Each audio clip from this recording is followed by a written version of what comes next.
warahmatullahi wabarakatuh. Perkenalkan, nama saya Khairani SPD, berasal dari Sekolah SMA N1 Bandung Hampu, Kabupaten Agam, dan saya calon guru penggerak angkatan 4. Sekarang saya ingin menuju ke ruangan Bapak Kepala Sekolah untuk meminta izin mensosialisasikan pemikiran Ki Hajar Dewantara dan budaya positif di sekolah terhadap rekan-rekan kerja sesama di SMA ini. Mari ikuti.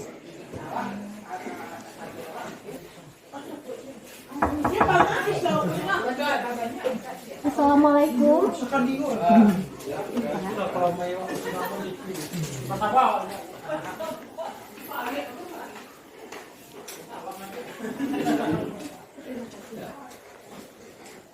Ada yang perlu saya bantu? Begini Pak, sebelumnya saya mau minta izin diberikan waktu untuk mensosialisasikan pemahaman Ki Hajar Dewantara dan budaya positif yang berkaitan dengan materi calon guru penggerak. Oke, silakan. Nanti akan saya kasih tahu kawan-kawan untuk dapat mendukung kegiatan kita ini ke arah yang lebih baik. Terima kasih banyak Lanjut. Pak atas support-nya Pak. Silakan. Oke.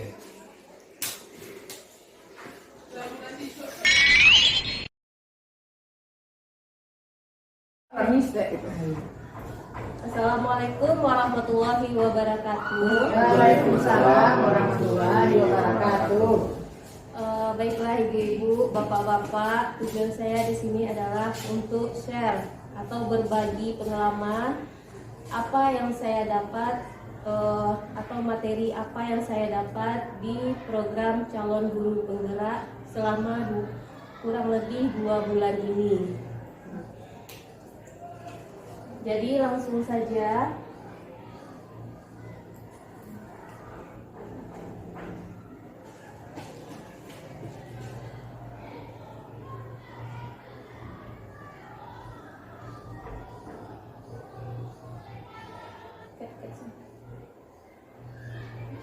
Nah, materi yang saya dapat yang pertama yaitu mengenai filosofi Ki Hajar Dewantara.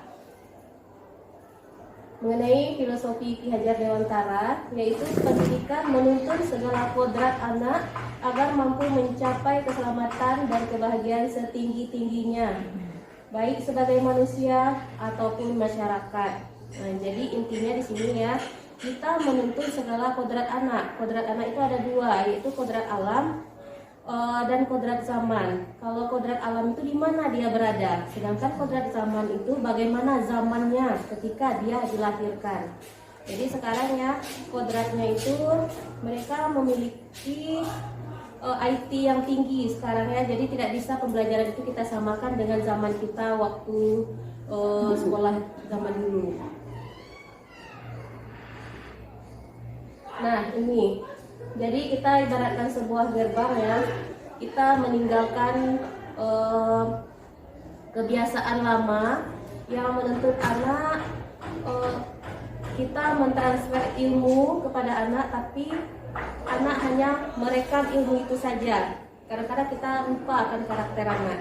Nah sekarang ibaratkan sebuah gerbang, kita menuju ke perubahan yang mendidik, mengembalikan karakter anak yang sudah hilang tanpa mengurangi ilmu yang dia dapat.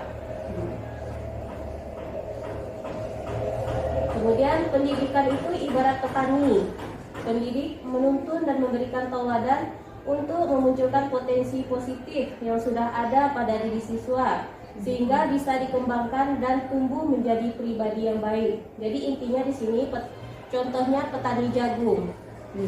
Jadi ketika kita bibitnya baik, kita menanam bibit tersebut ke dalam tanah, jika tidak dirawat dengan baik, disiram, dipupuk, tidak mendapatkan cahaya matahari yang baik, maka tumbuhnya pun tidak akan baik.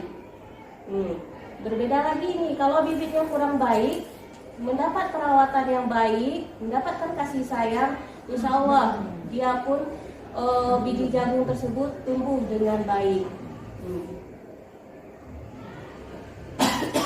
Kemudian ini masalah budaya positif. Nilai-nilai keyakinan nilai-nilai, keyakinan-keyakinan dan kebiasaan-kebiasaan di sekolah yang berpihak pada murid agar murid dapat berkembang menjadi pribadi yang kritis, penuh hormat dan bertanggung jawab. Itulah makna dari budaya positif. Jadi di sini kita selalu memimpikan siswa kita itu memiliki disiplin, kemudian religius, sopan santun, hidup bersih dan bertanggung jawab. Itu pada umumnya diinginkan guru terhadap siswa. Jadi anak itu patuh. Jadi bagaimana menerapkan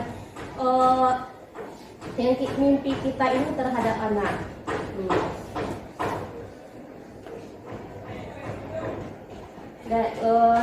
Kita bedakan dulu ya budaya positif ini antara disiplin. Kita menerapkan disiplin.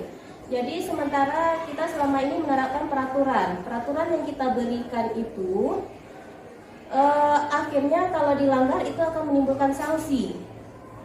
Sedangkan untuk pembelajaran pada guru penggerak ini kita akan menerapkan keyakinan. Kita sama-sama sepakat dengan anggota peserta didik membuat kesepakatan kelas menjadi keyakinan kelas. Jadi kita harus sama-sama mengerjakannya. Kalau dia melanggar, maka yang akan ditimbulkan bukanlah sanksi, tapi konsekuensi. Konsekuensi itu melekat pada dirinya. Istilahnya kerugian apa yang dia dapat. Contohnya di sini ya, kalau kita lihat ya, ibaratkan pengemudi atau sepeda motor yang menggunakan helm. Setelah saya tanya ke siswa, kalau menggunakan helm itu merupakan peraturan atau keyakinan. Jadi ada yang mengatakan peraturan. Jika kalau tidak dipakai helm, mereka takut nanti kena tilang oleh polisi. Jadi mereka berprinsip helm ada hubungannya dengan polisi. Sanksinya adalah denda. Jadi kalau misalkan mereka memakai helm, memang keyakinan dari dalam diri, kesadarannya dalam dirinya tersebut bahwa itu akan melindunginya kalau misalkan dia kecelakaan, jadi tidak terlalu berat, tidak terlalu kena benturan. Jadi sudah agak melindungi dirinya. Jadi keyakinan itulah yang harus kita tanamkan kepada siswa kita. Jadi bukan lagi mendisiplinkan dengan aturan-aturan dan melibatkan dengan sanksi. Contohnya anak kita terlambat pergi sekolah, lalu kita memberi dia sanksi dengan memungut sampah. Habis itu jerah atau tidak? Tentu tidak akan jerah. Mereka akan mengulangi dan lagi mengulangi. Itulah yang terjadi. Jadi kita ubah paradigma kita, pola pikir kita, dan bagaimana cara mengatasi dia tersebut. Ibaratkan simulasi seperti ini. Coba Bapak Ibu genggam ya, kepalkan tangan, ibaratkan dalam tangan itu ada yang berharga atau yang Ibu yakini berharga di dalam kepalan tangan tersebut. Kemudian setelah dipujuk ya, tahap apalah yang berharga di dalam menurut pikiran Bapak Ibu. Setelah dipujuk, dipaksa ataupun bagaimana supaya Bapak Ibu bisa melepaskan satu jari, dua jari atau tiga jari sehingga Ibu bisa membuka kepalan tangan tersebut. Contohnya, Ibu menggenggam emas, ya. Nah, kalau emas yang Bapak pegang tadi atau yang Ibu pegang genggam tadi, mau nggak dibujuk untuk diberikan ke orang lain? Bagaimana? Enggak lah. Tidak bisa ya kita memberikan percuma begitu saja tanpa ada alasan. Tapi kalau itu hubungannya dengan akhirat, kalau kita berikan ke sumbangan masjid setelah mendapat siraman rohani, kemudian terbuka enggak sedikit? Iya. Terbuka sedikit. Ya. Kemudian lahirlah kesadaran bahwa harta ini bukanlah hanya untuk dunia saja. Kita juga memikirkan akhirat. Nah, seperti itulah kira-kira. Seperti anak didik kita, dia menggenggam satu keyakinan, dia suka drama Korea, ya. Kemudian dia genggam itu. Jadi menurut dia itu keyakinan yang dia sukai, ya, tapi belum tentu orang lain menyukainya.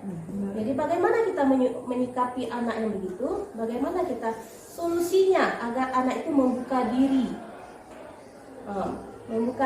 agar dia bisa menerima hal-hal baik yang lainnya selain nama Korea tadi.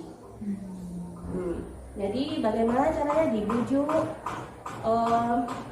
diberikan pengertian. Nah, itulah peran penting guru yang menuntun murid sesuai kodrat dan zamannya. Kalau film-film Korea sekarang kan udah zamannya kan, Bapak Ibu. Ya. Nah, jadi itulah bagaimana kita Trending menyikapinya. topik Korea. Kita lanjut. Nih, sambungannya tadi. Nah, perubahan paradigma. Di sini ada stimulus respon tentang dunia. Ya, kemudian ada ini lawannya, teori kontrol tentang dunia. Manakah kita? Kalau stimulus respon tentang dunia, ini dunia menyikapi secara umum. Contohnya, realitas kebutuhan kita sama. Yang perempuan semuanya melahirkan. Yang perempuan semuanya mendapatkan hak dan kewajiban perempuan itu. Kemudian ya, teori kontrol tentang dunia ini kita yang merubah paradigma kita sendiri. Nah, kebutuhan kita berbeda. Jadi bisa saja kemungkinan ya dunia mengatakan yang perempuan tidak bisa menjadi polisi, tentara. Tetapi ketika teori kontrol tentang dunia ini kita berpikir bahwa kita akan merubahnya. Jadi sekarang ini ada polisi itu yang perempuan, ada tentara juga yang perempuan. Ini banyak lagi, semua orang melihat hal yang sama. Kalau kita sebagai pendidik untuk merubah paradigma anak, setiap orang memiliki gambaran berbeda.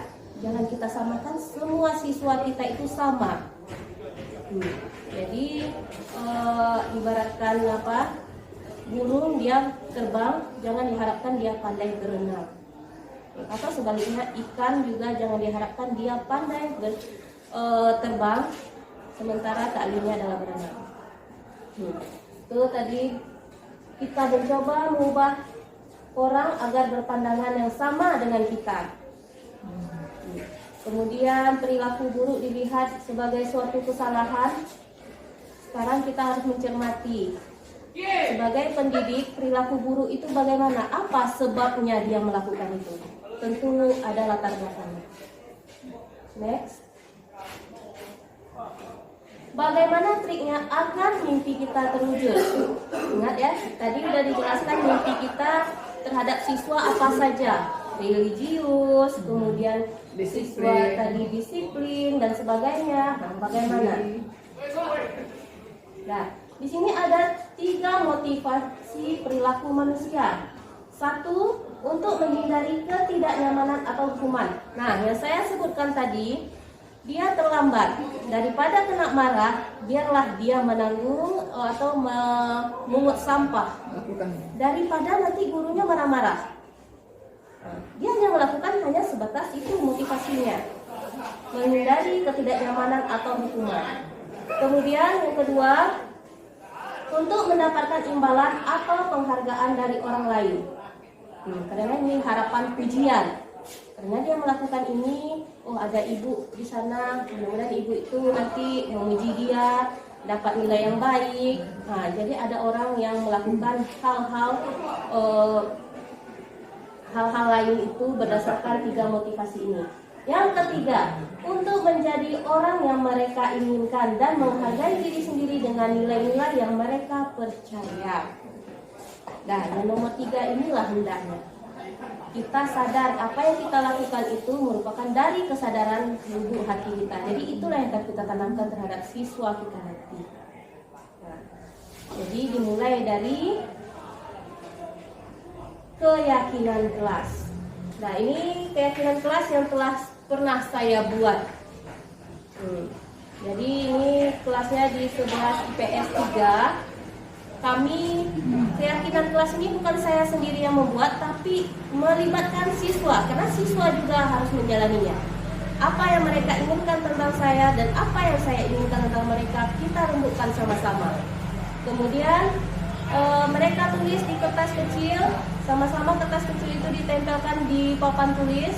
Kemudian nanti diambil intisarinya, misalkan saling menghargai atau tenang di saat guru memberikan pelajaran. Jika ada yang meribut, berarti mereka melanggar keyakinan kelas tersebut. Kan mereka yang buat bersama. Kalau kita melibatkan siswa untuk membuat suatu kesepakatan menjadi keyakinan kelas, insya Allah yang aturan tadi tidak ada lagi. Jadi mereka akan menjalani keyakinan kelas ini. Apabila melanggar akan mendapatkan konsekuensi terhadap dirinya sendiri.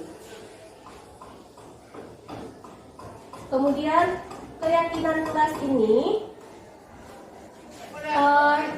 siswa diharapkan kalau dia melanggar keyakinan kelas, dia akan mencari solusi atas masalahnya sendiri. Jadi kita sebagai guru hanya mendampingi. Apakah yang mereka buat itu salah? Bagaimana solusi pemecahan kesalahannya? Selama ini kita kan hanya menyuruh, kalau kamu salah segera, ini hukumannya. Sudah ada hukumannya. Tapi sekarang hukuman atau sanksi, itulah konsekuensi yang harus mereka jalani. Mereka sendiri yang tentukan, mau meminta maaf mereka atau dibiarkan saja. Itu merupakan penilaian pribadi kita terhadap siswa. Next. Bagaimana kalau keyakinan kelas masih belum tercapai?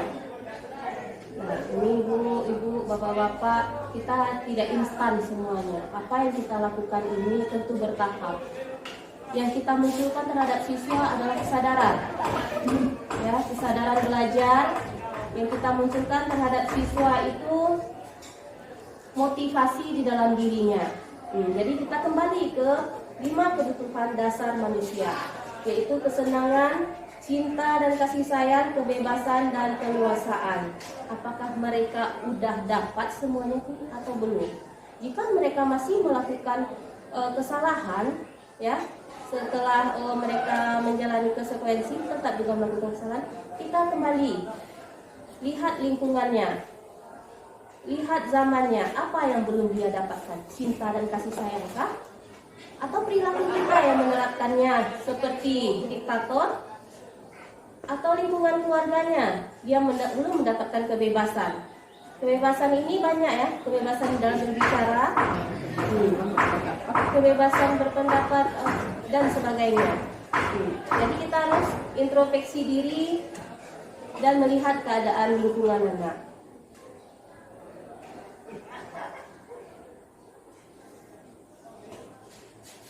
Nah, ini penyelesaian masalah terhadap anak yang melanggar kesalahan atau anak yang melakukan kesalahan, dinamakan segitiga restitusi. Misalkan contohnya saya telah pernah membuat video, ya, ada kasusnya anak mencontek di dalam kelas. Jadi ketika saya tanya anak tersebut, ya, keyakinan kelas apa yang telah kamu langgar?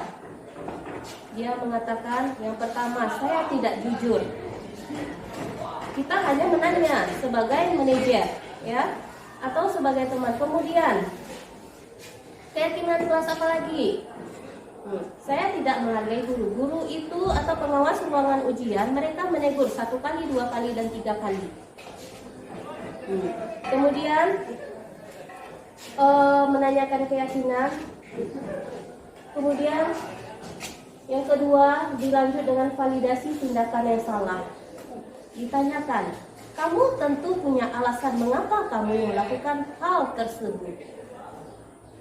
Jadi jangan mencap siswa kita, cuma konyol, makanya kamu tidak belajar, tidak ini, jangan. Kita tanya dulu apa masalahnya. Setelah didengar masalahnya, mereka memang tidak belajar atau mempersiapkan diri. Apa sebabnya tidak mempersiapkan diri? Saya mempunyai adik kecil yang rapat, ada 2 orang di rumah, sehingga saya disuruh orang tua saya untuk mengasuh adik saya. Sehingga saya kurang mendapatkan ketenangan. Jadi kita intinya di sini kita mendapatkan informasi dari siswa tersebut bagaimana lingkungannya. Jadi kita tidak bisa menyalahkan anak tersebut. Kemudian yang ketiga, menstabilkan identitas. Setiap orang pasti pernah melakukan kesalahan. Kamu bukanlah satu-satunya yang pernah melakukan ini. Kemudian apa solusi dari masalah kamu? Jadi dia mengatakan si anak ini solusi terhadap masalahnya mungkin dia akan berkomunikasi lagi dengan orang tuanya, mana hak dan kewajiban anak ini. Dia ingin minta pendapat orang tuanya, diberikan ruang. Mungkin itu yang belum dia ungkapkan terhadap orang tuanya. Atau dia keberatan karena mengasuh adiknya. Jadi itu tadi.